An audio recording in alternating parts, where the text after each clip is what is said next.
Hi hello ನಮಸ್ಕಾರ ಸ್ನೇಹಿತರೆ. ಇವತ್ತು ಇನ್ಸ್ಟೆಂಟಾಗಿ ಕಾಯಿ ವಡೆ ಹೇಗೆ ಮಾಡಬೇಕು ಅಂತ ನೋಡೋಣ ಬನ್ನಿ.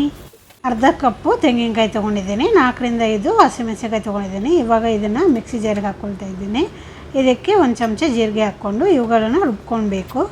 ರುಬ್ಬಿಕೊಂಡಿರುವ ಮಸಾಲೆನ ಒಂದು ಪಾತ್ರೆಗೆ ಹಾಕ್ಕೊಳ್ತಾ ಇದ್ದೀನಿ. ಇವಾಗ ಇದಕ್ಕೆ 2.5 ಕಪ್ಪಿನಷ್ಟು ಅಕ್ಕಿ ಹಿಟ್ಟು ಹಾಕ್ಕೊಳ್ತಾ ಇದ್ದೀನಿ. ರುಚಿಗೆ ತಕ್ಕಷ್ಟು ಉಪ್ಪು ಹಾಕಿಕೊಂಡು ಒಂದು ಸತ ಹಾಗೆ ಕಲಿಸ್ಕೊಳ್ಬೇಕು. ನಂತರ ಇದಕ್ಕೆ ಉಗುರು ಬೆಚ್ಚ ನೀರು ಸ್ವಲ್ಪ ಪ್ರಮಾಣದಲ್ಲಿ ಹಾಕಿ ಚೆನ್ನಾಗಿ ಇದು ಚಕ್ಕಲಿ ಹಿಟ್ಟಿನ ಹದವರೆಗೂ ಕಲಿಸ್ಕೊಳ್ಬೇಕು. ಇವಾಗ ಅರ್ಧ ಗಂಟೆ ಕಾಲ ಇದನ್ನು ನೆನೆಯೋಕ್ಕೆ ಬಿಡ್ತಾ ಇದ್ದೇನೆ. ಅರ್ಧ ಗಂಟೆ ನೆನೆದ ನಂತರ ಇದನ್ನೊಂದು ಸತ ನಾದ್ಕೊಳ್ತಾ ಇದ್ದೀನಿ. ಇದಕ್ಕೆ ಅರಿಶಿಣ ಹಾಕೋದು ಮರೆತಿದ್ದೆ, ಒಂಚೂರು ಅರಿಶಿಣ ಹಾಕಿ ಇದನ್ನು ಚೆನ್ನಾಗಿ ಮತ್ತೆ ಕಲಿಸ್ಕೊಳ್ತಾ ಇದ್ದೀನಿ. ಎಣ್ಣೆ ಕಾಯಲ್ಲಿ ಇಟ್ಟಿದ್ದೇನೆ. ಇವಾಗ ಒಂದು ಕವರಿಗೆ ಎಣ್ಣೆ ಸ್ಪ್ರೆಡ್ ಮಾಡ್ಕೊಳ್ತಿದ್ರೆ ಇದ್ರ ಮೇಲೆ ಹಿಟ್ಟು ಇಟ್ಕೊಂಡು ಇವಾಗ ತಟ್ಕೊಳ್ತಾ ಇದ್ದೇನೆ. ಸ್ವಲ್ಪ ದಪ್ಪ ಪೂರಿ ಹಿಟ್ಟಿನ ಅದಕ್ಕೆ ತಟ್ಕೊಂಡ್ರೆ ಸಾಕು. ತುಂಬ ತೆಳ್ಳಂಗೆ ತಟ್ಟಿದ್ರೆ ನಿಪ್ಪಟ್ಟು ಥರ ಆಗಿಬಿಡುತ್ತೆ, ಉಬ್ಬುವುದಿಲ್ಲ. ಇವಾಗ ಇದನ್ನು ಎಣ್ಣೆಲಿ ಹಾಕ್ತಾ ಇದ್ದೇನೆ.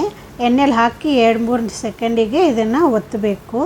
ಬೇಗ ಒತ್ತಿದರೆ ಚೆನ್ನಾಗಿ ಉಬ್ಕೊಂಡ್ಬರುತ್ತೆ. ಸ್ವಲ್ಪ ಟೈಮ್ ಬಿಟ್ಟರೆ ಸಾಕು, ಅದು ನಿಪ್ಪಟ್ಟು ಥರ ಚಪ್ಪಟೆ ಆಗಿಬಿಡುತ್ತೆ. ಒಂದೊಂದು ಹಾಕ್ಕೊಂಡು ಇದನ್ನು ಮಾಡಿಕೊಂಡ್ರೆ ಚೆನ್ನಾಗಿ ಬರುತ್ತೆ. ಕಂದು ಬಣ್ಣ ಬಂದಿದೆ. ಇವಾಗ ಇದನ್ನು ತೆಗೆದುಕೊಳ್ಳೋಣ. ಇವಾಗ ಕಾಯಿ ವಡೆ ರೆಡಿಯಾಗಿದೆ.